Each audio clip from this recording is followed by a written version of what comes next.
Bonjour et bienvenue au test drive de l'ACL où aujourd'hui on va tester notre première voiture électrique que vous voyez derrière moi. C'est la Kia e-Niro qui est une nouvelle proposition dans le marché des électriques.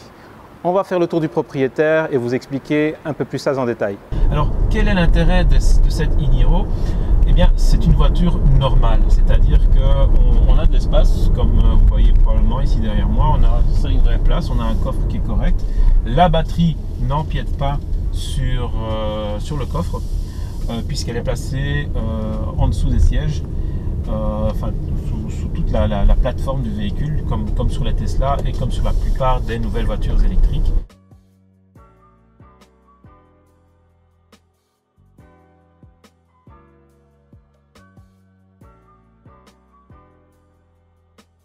Alors, autrement dit, au niveau de la conduite, c'est une voiture qui est assez agréable, elle est douce.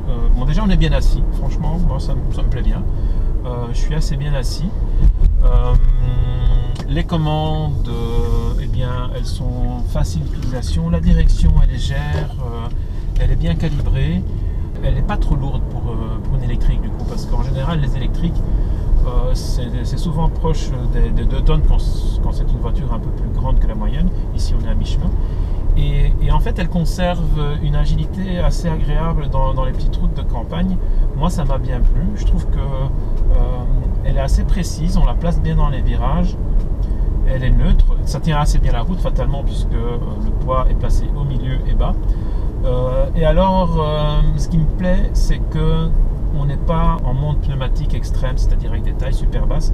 Je crois qu'on est en 16 pouces, avec un flanc assez conséquent.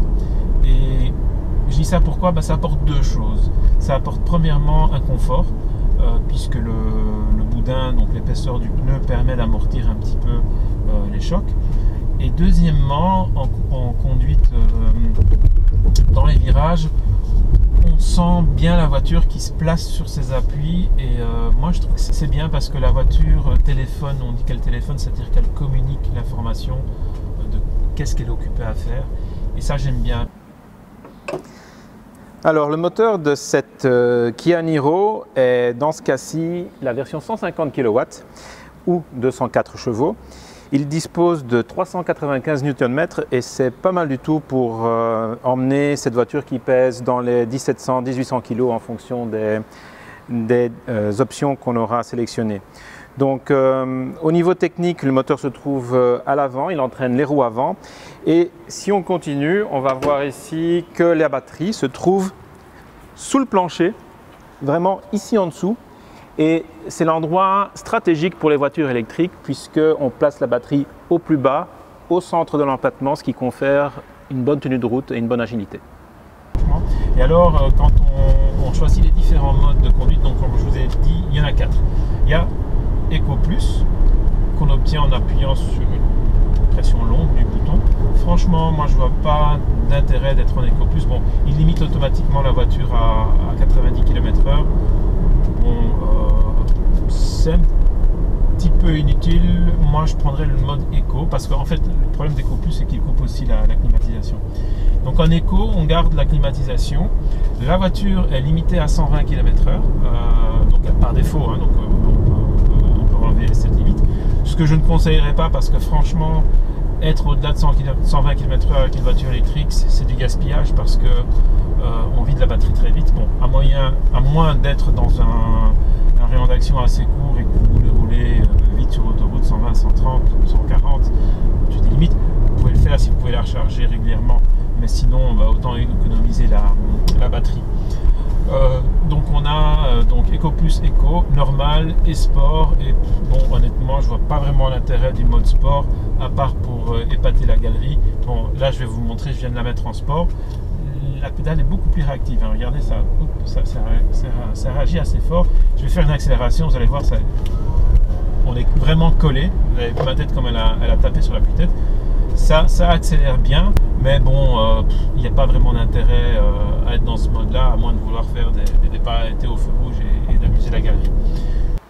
Alors pour charger notre voiture sur une borne publique, il faut récupérer le câble qui est prévu pour et le brancher sur la trappe de charge véhicule. Donc on On va au niveau, ici c'est la face avant. On libère la trappe pour brancher la prise ici. Alors petite précision, ici c'est la charge publique en alternatif et là en courant continu. Alors pourquoi ces deux possibilités? Le courant continu permet ce qu'on appelle le fast charging et qui dans ce cas-ci peut permettre de charger à 50 kWh voire 100 kWh et donc avoir une charge rapide dans l'espace d'une heure où on récupère 80% de la charge de la batterie. Ce n'est pas le cas aujourd'hui.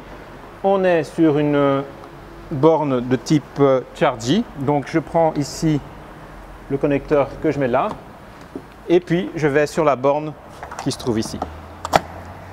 À partir de ce moment-ci, la borne communique avec la voiture, détecte le niveau de charge qui est possible et envoie le courant adéquat.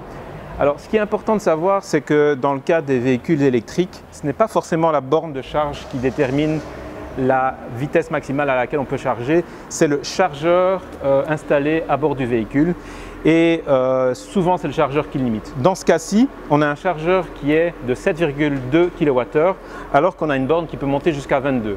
Donc on va charger à 7,2 et pas à 22 kWh. Pour calculer le temps de charge, c'est simple, on a une batterie ici de 64 kWh, on divise par 7,2 et on obtient le nombre d'heures de charge. Si vous envisagez l'achat d'une voiture comme celle-ci, il faut faire placer une borne dédiée chez vous. Vous pouvez faire appel à Enovos avec qui la SL est partenaire et avec qui vous aurez toutes les informations via le réseau MyDiego pour installer cette borne chez vous. Et donc avec cette borne, vous pourrez charger jusque 11 kWh si votre installation le permet. On peut jouer aussi sur la décélération, donc quand on lâche le pied de l'accélérateur sur les voitures électriques, on fait de la régénération. Par contre, si j'appuie sur la palette de gauche plusieurs fois, le frein moteur va être plus important, vous allez le voir, maintenant je vais appuyer plusieurs fois, hop, la voiture elle se freine. Et donc ça c'est pas mal parce qu'on peut jouer avec en fonction de la topographie de la route, hein. Donc si ça descend et qu'on veut récupérer l'énergie au freinage, on peut jouer avec les palettes. On peut même s'en servir dans le trafic pour ne pas freiner, c'est-à-dire donc quand on voit qu'il y a un ralentissement, on lâche l'accélérateur et puis on joue sur la palette pour plus ou moins ralentir le véhicule et ça permet de régénérer de l'énergie et donc de gagner des wattheures et donc des kilomètres en fonction du nombre de fois qu'on le fait. Donc ça c'est pas mal. Alors en conclusion de notre essai, moi je dirais que la Kia Niro est une offre assez polyvalente et assez intéressante puisque dans sa version 64 kWh on a une belle autonomie de plus de 400 km et en plus on a un prix intéressant de 42 000 € auquel on peut soustraire les 5 000 € d'aide de l'État. Donc pour moi ça constitue une offre particulièrement intéressante pour une famille qui a une deuxième voiture et c'est une parfaite deuxième voiture qui permet de faire des trajets quotidiens de l'ordre de 100 à 200 km et même le week-end d'un peu plus de 400 km.